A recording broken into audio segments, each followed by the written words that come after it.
ओम शांति।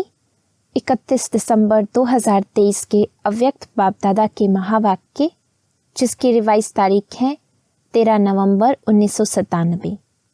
पहले हम सुनेंगे मुरली के कुछ मुख्य पॉइंट्स।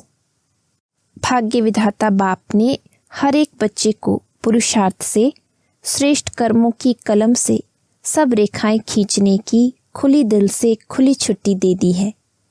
जितनी लकीर लंबी खींचने चाहो उतनी खींच सकते हो, लेकिन समय के अंदर। जहाँ श्रेष्ठ भाग्य की रेखा सदा इमर्ज है, वहाँ पुरानी स्मृतियों का, पुराने संस्कारों का इमर्ज होना असंभव है। अगर होती है तो सिद्ध है कि श्रेष्ठ भाग्य की रेखाएं सदा इमर्ज नहीं रहती। बाप दादा यही चाहते हैं कि बच्चे अब प्रालब्ध स्वरूप बन जाएं।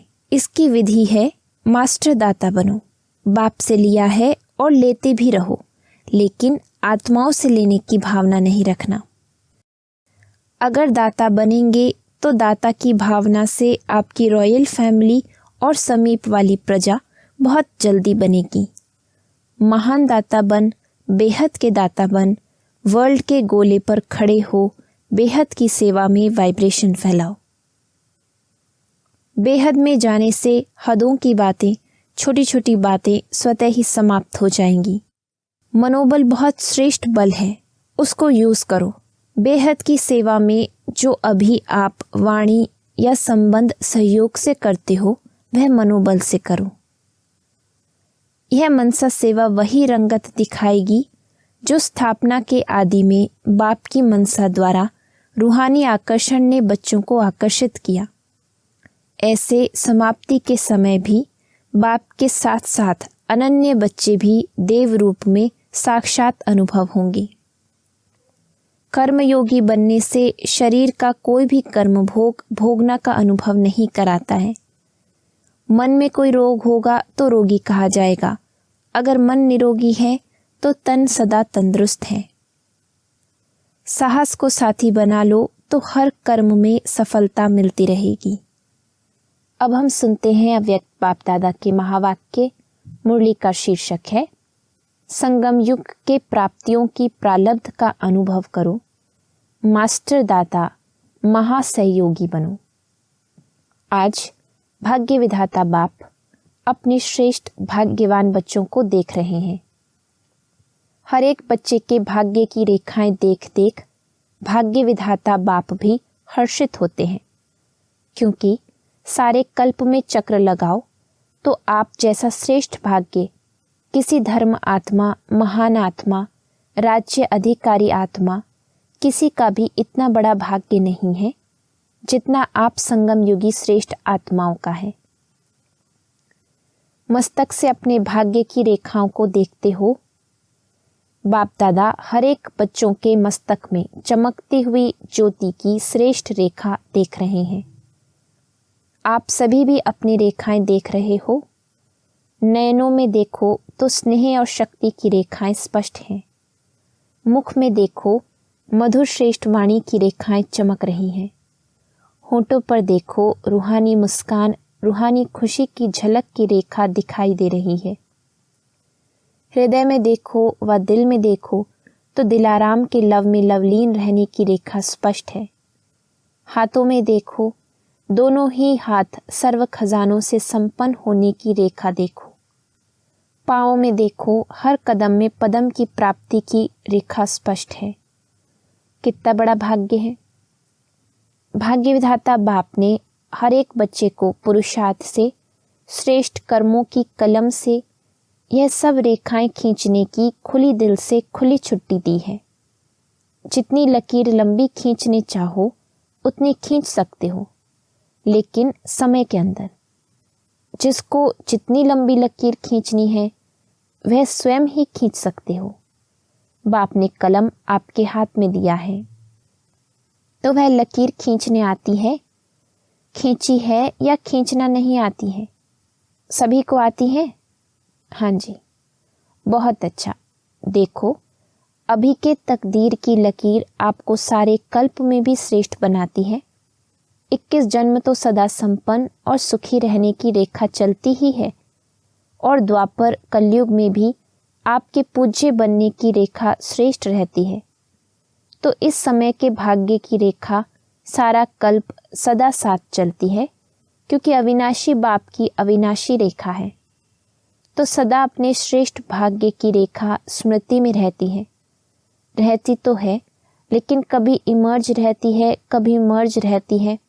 वह सदा ही इमर्ज रहती है। इसमें कम हाथ उठा रहे हैं। देखना सदा इमर्ज रहे। इमर्ज रहने की निशानी है कि पुरानी स्मृतियाँ, पुराने संस्कार की रेखाएं मर्ज हो जाती हैं। कभी भी पुराने संस्कारों की रेखाएं व पुरानी बातों के स्मृति की रेखाएं इमर्ज नहीं हो, मर्ज हो, और मर्ज रहते रहते समाप्त हो जाएं। जहाँ श्रेष्ठ भाग्य की रेखाएं इमर्ज हैं, वहाँ पुरानी रेखाएं इमर्ज होना असंभव है। अगर होती हैं तो सिद्ध होता है कि श्रेष्ठ भाग्य की रेखा सदा इमर्ज नहीं रहती। तो क्या समझते हो? इतना श्रेष्ठ भाग्य की रेखाएं इमर्ज होनी चाहिए या मर्ज? बाप दादा वर्तमान समय सभी बच्चों को वर्तमान संगम युग की प्राप्तियों के प्रालब्ध रूप में देखने चाहते हैं। पुरुषार्थ बहुत समय किया, अभी पुरुषार्थ स्वतः चले, मेहनत वाला पुरुषार्थ नहीं। क्या अंत तक पुरुषार्थ की मेहनत करते रहेंगे? संगम युग के प्राप्तियों की प्रालब्ध का अनुभव अब नहीं करेंगे तो कब करेंगे? भविष्य की प्रालब्ध अलग चीज है। वह तो आपकी इस पुरुषार्थ के प्रालब्ध की परछाई है।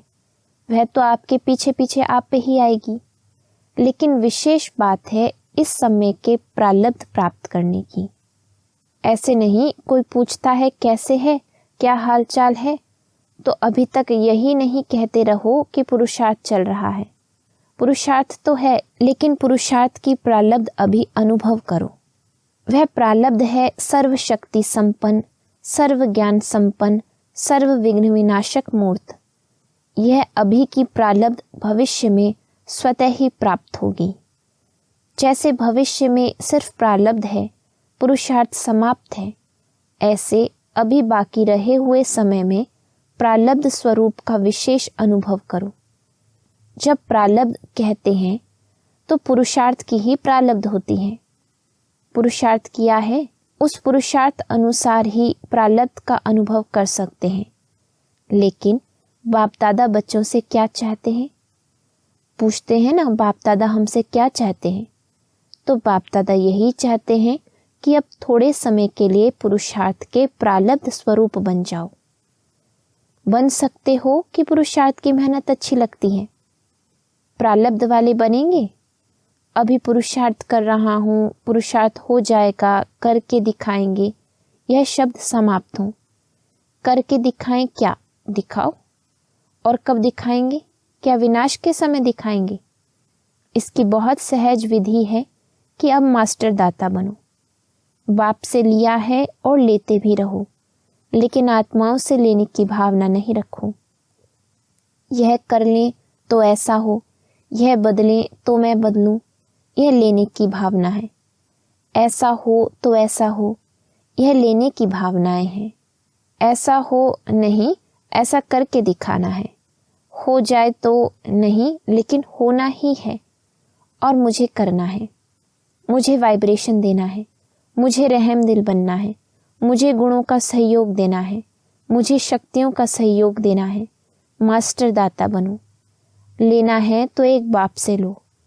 अगर और आत्माओं से भी मिलता है तो बाप का दिया हुआ ही मिलेगा। तो दाता बन फ्राक दिल बनो। देते रहो। देने आता है या सिर्फ लेने आता है? अब जो जमा किया है वह दो। आपस में ब्राह्मण आत्माएं भी मास्टर दाता बनो। और दे तो मैं दूं? नहीं, मुझे देना है। खजाना है आपके पास, भरपूर है, गुणों से भरपूर है, शक्तियों से भरपूर है तो देते क्यों नहीं हो? अपने लिए छिपा कर रखा है क्या? जब खजानों से भरपूर हो तो देते जाओ। यह क्यों करता, यह क्यों कहता, यह सोच नहीं करो। रहम दिल बन अपने गुणों का, अपनी शक्तियों का सहयोग दो। इसको कहा जाता है मास्टर दाता, महासहयोगी। सहयोगी भी नहीं, महासहयोगी बनो, महादाता बनो। तो समझा बाप दादा क्या चाहता है। बाप दादा अभी तक बच्चों के पुरुषार्थ की मेहनत देख नहीं सकते। डायमंड जुबली समाप्त हुई और डायमंड अभी तक बेदाग बनने के पुरुषार्थ में लगे हुए हैं। डायमंड जुबली अर्थात हर ब्राह्मण आत्मा डायमंड चमकता रहे। आप सोचेंगे कि डायमंड जुबली हमारी तो थी नहीं, वह तो दादियों की हुई। आपकी हुई या दादियों की हुई, किसकी हुई? यज्ञ के स्थापना के कार्य की डायमंड जुबली। सिर्फ दादियों की नहीं, स्थापना के कार्य की डायमंड जुबली। तो आप सभी चाहे 2 साल के हो, चाहे 12 साल के हो, चाहे 50 के हो, लेकिन स्थापना के कार्य के निमित्त तो हो ना, या नहीं? निमित्त हो। ब्राह्मण माना ही ब्रह्मा बाप के साथ स्थापना के कार्य के निमित्त आत्मा, वही ब्रह्मा कुमार या ब्रह्मा कुमारी कहला सकते हैं। तो ब्रह्मा कुमार कुमारी सभी हो या पुरुषार्थी कुमार कुमारी हो, क्या हो? ब्रह्मा कुमार ब्रह्मा कुमारियां अर्थात जन्म लिया और ब्रह्मा बाप के साथ ही स्थापना के निमित्त आत्मा बने। तो ऐसे नहीं सोचना हम तो अभी नए हैं, हम तो अभी छोटे हैं, लेकिन समय के अनुसार जब समय समाप्ति के नज़दीक है तो छोटों को, नयों को इतना ही तीव्र पुरुषार्थ करना ही है। अगर ब्राह्मण हैं तो, अगर क्षत्रिय हैं तो छुट्टी है, लेकिन ब्राह्मण है तो ब्राह्मण सो देवता कहा जाता है, क्षत्रिय सो देवता नहीं। तो ब्राह्मण आत्माओं को स्थापना के निमित्त बनना ही है ही निमित्त। इसलिए अभी मास्टर दाता बनो, दान नहीं करो लेकिन सहयोग दो। ब्राह्मण को दान नहीं कर सकता, सहयोग दे सकता है। तो क्या कहा? महादाता और महासहयोगी बनो। अभी 1 साल वाला भी है तो भी समय के अनुसार अभी बचपन की बातें समाप्त करो, क्योंकि सभी बच्चे वानप्रस्थ अवस्था के समीप हो। समय की गति प्रमाण, ड्रामा के नियम प्रमाण अभी सभी की वानप्रस्थ अवस्था समीप है। बाप दादा जानते हैं कि बच्चों को बाप से जिगरी स्नेह है। जिगरी स्नेह है ना, या ऊपर ऊपर का स्नेह है? दिल का स्नेह है, तब तो भाग कर आए हो ना। देखो, बेहद के हॉल में बेहद के बाप के बच्चे बेहद के रूप में विराजमान हैं। यह हॉल अच्छा लगता है ना, या दूर लगता है? देखो, बैठने में तो दूर है, लेकिन बाप दादा अपने दिल की बहुत बड़ी स्क्रीन में आप सब दूर बैठे हुए बच्चों को अति समीप देख रहे हैं, दूर नहीं देख रहे हैं। बाप दादा के दिल की स्क्रीन बहुत बड़ी है, अभी तक साइंस वालों ने भी नहीं निकाली है। इसलिए आप दूर नहीं बैठे हो, बाप दादा के दिल में बैठे हो, ऐसे समझते हो। कुर्सी पर बैठे हो, दरी पर बैठे हो, या दिल में बैठे हो। दृश्य तो बहुत अच्छा सुंदर लग रहा है। फुल पीछे तक भरा हुआ है या कुछ खाली है? बाप दादा देख रहे हैं पीछे थोड़ा खाली है। देखो, आप लोगों को बाप दादा ने काम दिया था, आप भूल गए होंगे, लेकिन बाप दादा को याद है। कौन सा काम दिया था? क्रोध मुक्त का। आज वह नहीं पूछेंगे, पहला चांस लिया है ना, तो आज क्रोध मुक्त का पूछेंगे तो दिल शिकस्त हो जाएंगे। बाप दादा को रिजल्ट पता है, पूछेंगे। आप लोगों से भी वहाँ से रिजल्ट मंगाएंगे। आज छोड़ देते हैं। तो काम दिया था कि 9 लाख तैयार करके दिखाओ, याद है? हर जोन को कहा था। तो किस जोन ने 9 लाख तैयार किए हैं? बंगाल बिहार का सेवा का टर्न है, तो बंगाल बिहार ने 9 लाख तैयार किया है। चुप हैं, बोलते नहीं हैं। चलो, एक जोन नहीं, सभी जोन ने, देश विदेश वालों ने मिलकर 9 लाख तैयार किए हैं। विदेश वाले बताओ, 9 लाख हैं। बाप दादा तो अपनी डेट फिक्स करते हैं और उसी फिक्स डेट पर आते हैं। आप भी सब बातों की डेट फिक्स करते हो। यह हॉल कब तक बनेगा, फंक्शन कब होगा, यह डेट फिक्स करते हो ना। तो इसकी डेट कौन सी है? फिक्स है? विनाश के अंत में या पहले? क्या होगा, क्या सोचा है? कौन सी डेट है? कोई डेट है या अभी फिक्स नहीं किया है? यह भी बाप करें? करना आपको है। बाप दादा तो कहेंगे कि शुभ कार्य में देरी नहीं करो। फिर क्या करेंगे? चलो इस सीजन के एंड में हो जाए तो भी अच्छा। इतनी हिम्मत है, सिर्फ दाता बन जाओ। अगर दाता बनेंगे तो दाता की भावना से आपकी रॉयल फैमिली और समीप वाली प्रजा बहुत जल्दी बनेगी। वह लोग तो इंतजार कर रहे हैं, सिर्फ सदा दाता बनने की देरी है, महान सहयोगी बनने की देरी है। ज़्यादा खजाना स्वयं प्रति व सिर्फ स्वयं की सेवाओं के प्रति लगाते हो, अपने अपने सेवाओं के ड्यूटीज़ में ज़्यादा समय लगाते हो। महान दाता बन, बेहद के दाता बन, वर्ल्ड के गोले पर खड़े हो, बेहद की सेवा में वाइब्रेशन फैलाओ।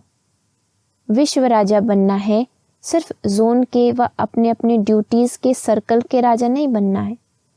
विश्व कल्याणकारी हो। अभी बेहद में जाओ। बेहद में जाने से हदों की बातें स्वतः ही समाप्त हो जाएंगी। मनोबल बहुत श्रेष्ठ बल है, उनको यूज़ नहीं करते हो। वाणी, संबंध, संपर्क, उससे सेवा में बिजी रहते हो। अब मनोबल को बढ़ाओ। बेहद की सेवा जो अभी आप वाणी या संबंध सहयोग से करते हो, वह मनोबल से करो। तो मनोबल की बेहद की सेवा अगर आपने बेहद की वृत्ति से मनोबल द्वारा विश्व के गोले के ऊपर ऊंचा स्थित हो, बाप के साथ परमधाम की स्थिति में स्थित हो, थोड़ा समय भी यह सेवा की, तो आपको उसकी प्रालब्ध कई गुना ज़्यादा मिलेगी। आजकल के समय और सरकमस्टेंस के प्रमाण अंतिम सेवा यही मनसा व मनोबल की सेवा है। इसका अभ्यास अभी से करो। चाहे वाणी द्वारा व संबंध संपर्क द्वारा सेवा करते हो, लेकिन अब इस मनसा सेवा का अभ्यास अति आवश्यक है। साथ साथ अभ्यास करते चलो। समझा क्या करना है? यह मनसा सेवा वही रंगत दिखाएगी जो स्थापना के आदि में बाप की मनसा द्वारा रूहानी आकर्षण ने बच्चों को आकर्षित किया। और मनसा सेवा के फल स्वरूप अभी भी देख रहे हो कि वही आत्माएं अब भी फाउंडेशन है। ड्रामा अनुसार यह बाप की मनसा आकर्षण का सबूत है जो कितने पक्के हैं।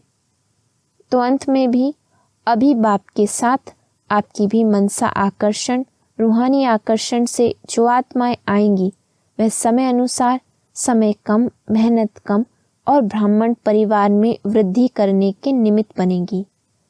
वही पहले वाली रंगत अंत में भी देखेंगे। जैसे आदि में ब्रह्मा बाप को साधारण न देख श्री कृष्ण के रूप में अनुभव करते थे। साक्षात्कार अलग चीज़ है, लेकिन साक्षात स्वरूप में श्री कृष्ण ही देखते, खाते पीते चलते थे। ऐसा है ना? तो स्थापना में एक बाप ने किया, अंत में आप बच्चे भी आत्माओं के आगे साक्षात देवी देवता दिखाई देंगे। वह समझेंगे ही नहीं कि यह कोई साधारण है, वही पूज्यपन का प्रभाव अनुभव करेंगे। तब बाप सहित आप सभी के प्रत्यक्षता का पर्दा खुलेगा। अभी अकेले बाप को नहीं करना है, बच्चों के साथ प्रत्यक्ष होना है। जैसे स्थापना में ब्रह्मा के साथ विशेष ब्राह्मण भी स्थापना के निमित्त बने, ऐसे समाप्ति के समय भी बाप के साथ साथ अनन्य बच्चे भी देव रूप में साक्षात अनुभव होंगे। इसके लिए यही जो आज सुनाया, अभी से प्रालब्ध स्वरूप में स्थित रहो। छोड़ो छोटी छोटी बातों को, अब ऊंचे जाओ। विशेष प्रालब्ध स्वरूप का साक्षात्कार स्वयं भी करो और कराओ। समझा? अभी सभी अपने अनादि स्वरूप में 1 सेकंड में स्थित हो सकते हो, क्योंकि अंत में 1 सेकंड की ही सीटी बजने वाली है। तो अभी से अभ्यास करो, बस टिक जाओ। ड्रिल कराई। अच्छा, सर्व चारों ओर के बच्चों को सदा भाग्य की रेखाएं इमर्ज रूप में स्मृति में रखने वाली आत्माओं को, सदा अपने संगम युगी सर्व प्राप्ति स्वरूप प्रालब्ध को अनुभव करने वाले सदा मास्टर दाता महासहयोगी आत्माओं को, सदा मनसा सेवा द्वारा विश्व के आत्माओं के कल्याणकारी आत्माओं को बाप दादा का याद प्यार और नमस्ते। रूहानी बच्चों की रूहानी बाप को नमस्ते। वरदान। कर्म योग की स्टेज द्वारा कर्म भोग पर विजय प्राप्त करने वाले विजयी रत्न भव। कर्म योगी बनने से शरीर का कोई भी कर्म भोगना का अनुभव नहीं कराता है। मन में कोई रोग होगा तो रोगी कहा जाएगा, अगर मन निरोगी है तो सदा तंदुरुस्त है। सिर्फ शेष शैया पर विष्णु के समान ज्ञान का सिमरण कर हर्षित होते मनन शक्ति द्वारा और ही सागर के तले में जाने का चांस मिलता है। ऐसे कर्म योगी ही कर्म भोग पर विजय प्राप्त कर विजयी रत्न बनते हैं। स्लोगन। साहस को साथी बना लो तो हर कर्म में सफलता मिलती रहेगी। ओम शांति।